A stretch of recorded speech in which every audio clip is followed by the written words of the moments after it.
Ang mabuting balita ng Panginoon, ayon sa sulat sa mga taga-Efeso,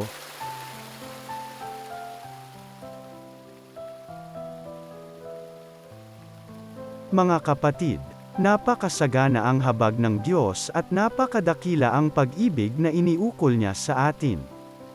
Tayo'y binuhay niya kay Kristo kahit noong tayo'y mga patay pa dahil sa ating pagsuway.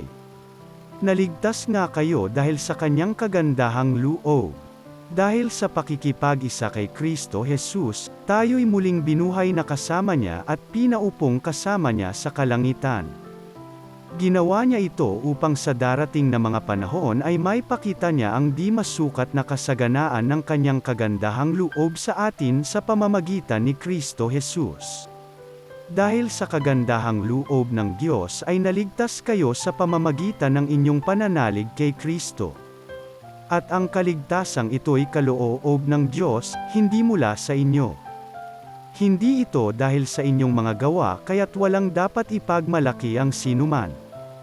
Tayo'y kanyang nilalang, nilikha sa pamamagitan ni Kristo Jesus upang iukol natin ang ating buhay sa paggawa ng mabuti, na itinalaga na ng Diyos para sa atin noon pa mang una. Ang mabuting balita ng Panginoon.